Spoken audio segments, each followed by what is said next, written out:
Welcome back to Vishalakshi ಕನ್ನಡದ YouTube channel.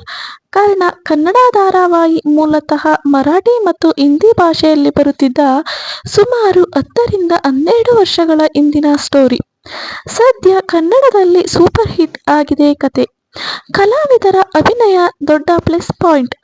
ಹೀಗಾಗಿನೇ ಹೇಗಿದೆಯೋ ಹಾಗೆ ಮಲಯಾಳಂ ಕಿರುತೆರೆಗೆ ಕರ್ಣನನ್ನ ಕೊಂಡೊಯ್ದರು. ಸದ್ಯ ತೆಲುಗು ಭಾಷೆಗೂ ಹಾಗೆ ಹಾರಿದ್ದಾನೆ ಕರ್ಣ. ಕರ್ಣ ಧಾರಾವಾಹಿ ಬಹಳ ಅಬ್ಬರದಿಂದ ಸಾಗುತ್ತಿದೆ. ಮೂಲತಃ ಹಿಂದಿ ಮತ್ತು ಮರಾಠಿ ಭಾಷೆಯಲ್ಲಿ ಮೂಡಿಬಂದ ಕತೆ ಇದು. ರಾಜಾಪೇಟ ಎಂಬ ಟೈಟಲ್ನೊಂದಿಗೆ ಧಾರಾವಾಹಿ ಪ್ರಸಾರವಾಗುತ್ತಿತ್ತು. ಆದರೆ ಅಷ್ಟೊಂದು ಜನಪ್ರಿಯತೆ ಸಿಕ್ಕಿರಲಿಲ್ಲ. ನಂತರ ಇದೇ ಸ್ಟೋರಿಯನ್ನ ಸುಮಾರು ವರ್ಷಗಳ ಹಿಂದಿನಿಂದ ಜೀ ಕನ್ನಡ ವಾಹಿನಿ ಕನ್ನಡದಲ್ಲಿ ತರಬೇಕು ಎಂದು ಪ್ರಯತ್ನ ಮಾಡುತ್ತಿತ್ತು. ಆದರೆ ಸೂಕ್ತವಾದ ಪಾತ್ರಧಾರಿಗಳ ಕೊರತೆಯಿಂದ ಸುಮಾರು 2 ವರ್ಷ ಮುಂದಕ್ಕೆ ಹೋಯಿತು. ಕೊನೆಗೂ ಕಳೆದ ವರ್ಷ ಎಲ್ಲದಕ್ಕೂ ಮುಹೂರ್ತ ಫಿಕ್ಸ್ ಆಗಿ ಹಲವು ಅಡೆತಡೆಗಳ ನಡುವೆ ಮೂಡಿಬಂತು. ನಟ ಕಿರಣ್ ರಾಜ್ ಅವರು ಕರ್ಣನಿಗೆ ಜೀವ ತುಂಬಿದ್ದಾರೆ.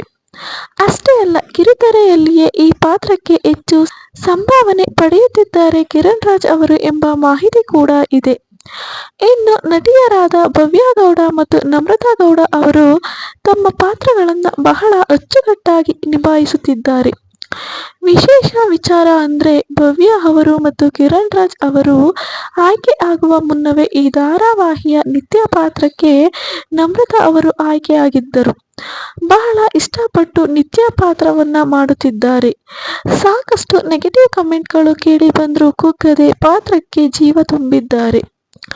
ಕರ್ಣ ಧಾರಾವಾಹಿ ಬಗ್ಗೆ ಇಷ್ಟೆಲ್ಲ ಮಾತನಾಡೋಕೆ ಕಾರಣ, ಕಲಾವಿದರ ಅಭಿನಯವನ್ನ ಮೆಚ್ಚಿ ಅನ್ಯ ಭಾಷೆಗಳಲ್ಲಿ ಮರು ನಿರ್ಮಾಣ ಮಾಡದೆ ಕನ್ನಡದಲ್ಲಿ ಯಾವ ರೀತಿ ಮೂಡಿಬರುತ್ತಿದೆಯೋ ಅದೇ ರೀತಿ ಮಲಯಾಳಂ ಭಾಷೆಯಲ್ಲಿ ಡಬ್ ಆಗಿತ್ತು. ಸದ್ಯ ಜೀ ತೆಲುಗು ಭಾಷೆಗೂ ಡಬ್ ಆಗಿದೆ. ಹಿಂದಿಯಿಂದ ಕನ್ನಡಕ್ಕೆ ಕತೆ ಬದಲಾವಣೆ ಮಾಡಲಾಗಿದೆ. ಸ್ವಲ್ಪ ಮಟ್ಟಿಗೆ ನಿಧಿ ಪಾತ್ರಕ್ಕೆ ಹೆಚ್ಚು ಪ್ರಾಮುಖ್ಯತೆ ನೀಡಲಾಗಿದೆ. ಉಳಿದಂತೆ ಸಣ್ಣ ಪುಟ್ಟ ಬದಲಾವಣೆಗಳಾಗಿವೆ. ಆದರೆ ಈಗ ಕನ್ನಡದಿಂದ ಅನ್ಯ ಭಾಷೆಗೆ ಕರ್ಣ ಹೋಗಿರೋದು ಆಸ್ ಇಟ್ ಈಸ್. ಭಾಷೆ ಬೇರೆಯಾದರೂ ಎಲ್ಲ ಕಲಾವಿದರು ನಮ್ಮವರೇ. ಸದ್ಯ ನಿಧಿ ಹೊಸ ಕ್ಲಿನಿಕ್ ಓಪನ್ ಮಾಡಿದ್ದಾಳೆ. ಕರ್ಣ ಮತ್ತು ನಿಧಿಯನ್ನ ದೂರ ಮಾಡಲು ಕುತಂತ್ರಿ ರಮೇಶ್ ನಿತ್ಯಾಳ ಮನಸ್ಸಲ್ಲಿ ಕರ್ಣನ ಕುರಿತು ಪ್ರೀತಿ ಮೂಡುವಂತೆ ಪ್ರಚೋದನಕಾರಿ ಸನ್ನಿವೇಶಗಳನ್ನು ಸೃಷ್ಟಿಸುತ್ತಿದ್ದಾನೆ. ಇದರಿಂದ ಕರ್ಣ ನಿಧಿ ಮನಸ್ಸು ಒದ್ದಾಡುತ್ತಿವೆ. ಸೊ ಈ ವಿಡಿಯೋ ತಮ್ಮೆಲ್ರಿಗೂ ಇಷ್ಟ ಆಗಿದೆ ಅಂತ ಭಾವಿಸ್ತೀನಿ. ಸೊ ಯಾರಿಗೆಲ್ರಿಗೂ ಈ ವಿಡಿಯೋ ಇಷ್ಟ ಆಯಿತು, ವಿಡಿಯೋಗೆ ಲೈಕ್ ಮಾಡಿ, ಶೇರ್ ಮಾಡಿ, ಹಾಗೆ ನಿಮ್ಮ ಅನಿಸಿಕೆ ಅಭಿಪ್ರಾಯಗಳನ್ನ ಕಮೆಂಟ್ ಮೂಲಕ ತಿಳಿಸಿ. ಮತ್ತು ಈ ಧಾರಾವಾಹಿಯಲ್ಲಿ ನಿಮ್ಮ ನೆಚ್ಚಿನ ಪಾತ್ರಧಾರಿ ಯಾರು ಎಂಬುದನ್ನು ಕಮೆಂಟ್ ಮೂಲಕ ತಿಳಿಸಿ. Thank you.